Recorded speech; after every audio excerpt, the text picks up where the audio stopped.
dispute resolution here is, and around the world, it's still a long, potentially painful and very expensive process. We've heard it from everyone, efficiency is what people are looking for. The question is how to achieve that efficiency.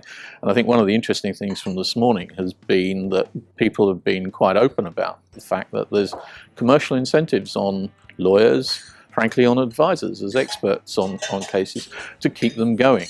We get more fees if we keep going. So there's somewhere there needs to be, in my view, a change in the way that things are done by the providers, particularly by the courts and the arbitration panels, perhaps potentially by law on other means of resolving disputes as well. Big issue for me, we didn't discuss it just now, but hopefully it will come out, is just how long the process can be. And very often it's because one of the parties wants it to take a long time. Better to settle a dispute 3 or 4 years down the road when you're a much bigger, healthier company than have to settle a dispute now that could wipe you out. So there's an incentive on a lot of parties to actually drag the thing out. And I guess from my perspective, what perhaps needs a bit of a change is the pressure from the courts, from the arbitration panels, from other bodies on the parties to resolve the dispute quicker and not allow for time wasting. I compare it a little bit to football. Years ago, you used to get a lot of time wasting going on in football matches, but then the referees got tougher on it. You get booked, extra time's added on, things like that. It puts pressure on everyone not to waste time. I think there needs to be a tougher approach from the courts and from the arbitration panels in particular, but then from other dispute resolution processes as well.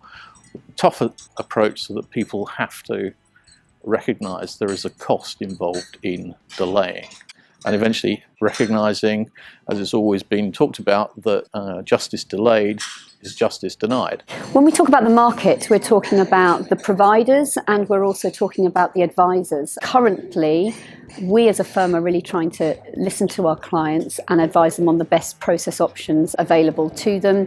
Part of this project is really to listen to parties and extend that debate across the world. What we're hearing from parties, interestingly, on the 7 events or 8 events to date, is that parties want their advisors to collaborate with them. They don't necessarily want us to be advocates in the traditional sense. So it's much more of a bipartisan relationship, and I think we're moving towards that. Parties in Hong Kong are very sophisticated typically when it comes to commercial disputes. They know the process options pretty well. They still defer to their lawyers, their external counsel, in large part in terms of when to deploy a process and what settlement to come to, but they are pretty sophisticated parties. So we're hoping that advisors will grow to work with their clients, the parties, and work with them instead of seeing their role as pure advocates. When you talk about the market as well, we're talking about providers. So that is adjudicative providers like arbitration institutions and courts and judges.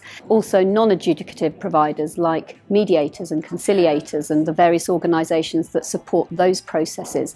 What's coming out of these events is that really providers are not yet performing as large a role, certainly the non-adjudicative providers, as I think the parties themselves would like them to play. So that has come out.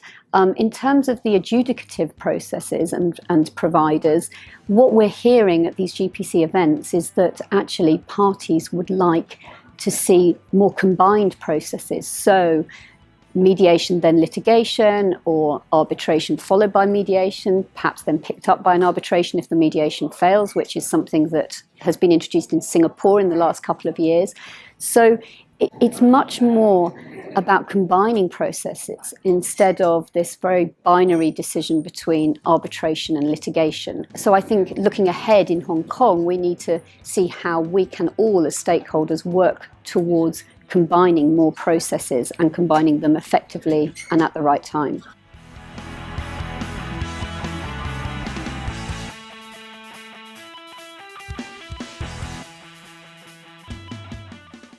Second session has to do with the perception of what service providers, external lawyers, judges, arbitrators, mediators, what they do what sort of services they provide. And what emerged from there is, again, that parties were interested or perceived service providers as giving a financial result or an action-based result.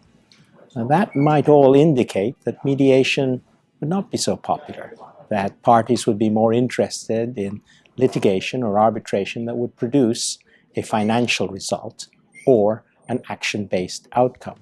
However, there is some hope, because in addition to saying that parties look to their lawyers or service providers to give them information about the rules, the laws applicable to their case, it did seem from this session that parties were also open to consensus, to achieving some sort of resolution by consensus.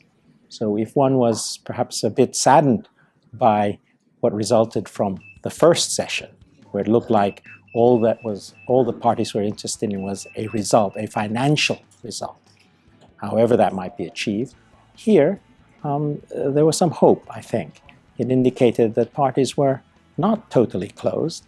They looked to a result, they looked to their service providers as to how to attain that result, but they were also open to constructive discussion and to consensus to arrive at some result or something close to it.